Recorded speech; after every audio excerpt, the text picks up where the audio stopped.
It is Tuesday, August 2nd, and this is another episode of TDN Daily. I'm your host, senior NFL reporter Carmen Vitali, and here's today's top story. Now, yesterday, news came out of Dallas camp in Oxnard, California, that James Washington went down with injury. He's expected to miss 6 to 10 weeks with a foot fracture, according to ESPN's Todd Archer. And in a vacuum, this injury probably isn't headlining. It's certainly not supposed to be catastrophic. But just out of curiosity, I then went to look at what other receivers the Cowboys had. Michael Gallup has already been known to now have to miss significant time to start the season, with James Washington potentially out for a while now.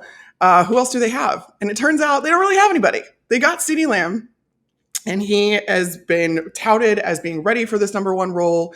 Mike McCarthy came out yesterday and said, you know, that flanker position that's so important in the Dallas offense, CeeDee's ready to step into that number one role. Heck, even Amari Cooper, the recently departed Amari Cooper from Dallas, went on Dallas radio to say CeeDee's ready for this. But Amari Cooper's gone. Michael Gallup is injured. Cedric Wilson is gone. So now you've got CeeDee Lamb, and then Noah Brown is the only other player on the roster besides CeeDee Lamb that has any NFL experience. CeeDee Lamb is still the only one with an NFL touchdown on this Dallas roster. Even before the injuries to Gallup and now Washington, I don't know what Dallas was thinking. You're going into the season with 3 receivers, 4, I guess. I'll be honest, I didn't know who Noah Brown was until I started doing more of this research. And you were expecting that to be okay for a quarterback like Dak Prescott, who can sling the rock? Make no mistake, Dak Prescott is an excellent quarterback. He threw for almost 5,000 yards last year.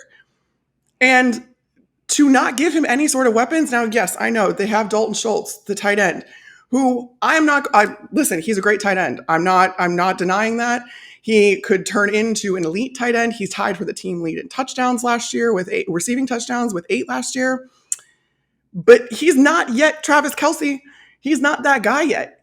And to have this offense rely on Dalton Schultz to be its leading receiver, like, what are we doing?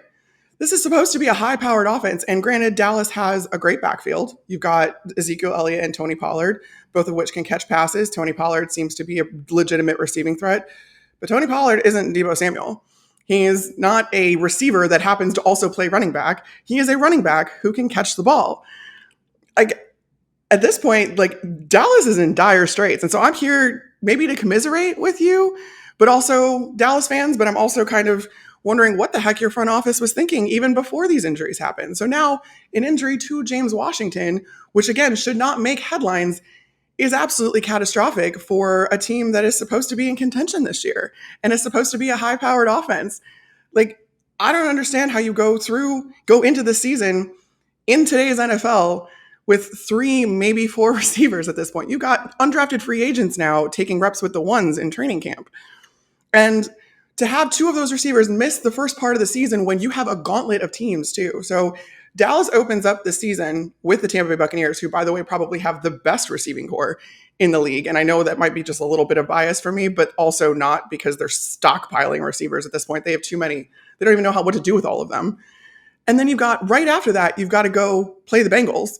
And then 2 weeks later, you have to go play the Los Angeles Rams. So in the first 5 weeks of the season, you have 2 of the last Super Bowl winners and then another team that went to the Super Bowl. You're going to need to come out swinging if you want to start the season right. And so now I don't want to talk about a problem without offering a solution, right? But I don't think it's as simple as just signing one of these free agents that's available. I think you need a couple. And who's available? OBJ? I mean, that would be wild to see OBJ in Dallas for sure, even though Sean McVay is publicly wooing him, especially with the injury to Van Jefferson now for that Rams offense. But okay, even if you get him, you're going to need to start looking down the list too. So you've got Will Fuller, I think would be an excellent addition to the Dallas offense. Who else is even out there? Emmanuel Sanders, he's getting up there in years. I don't know how effective he's going to be. Cole Beasley, you could do the return there, but there's not a ton of great options. And if I was Dallas, if I was Dak Prescott, heck, I would be mad at my front office right now for not equipping me with the weapons I need to be successful. And I think Dallas fans have a right to be angry at this point. Because again, your season hopes shouldn't hinge on a guy named James Washington. As good of a receiver as he is, he's a significantly good receiver, but he's by no means a Pro Bowler. And to have everything hinge on that is just irresponsible.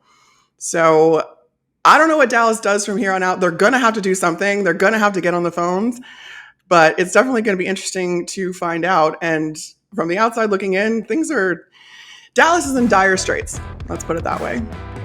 That's all for today's top story on Tuesday, August 2nd. Check back in tomorrow for TDN Daily.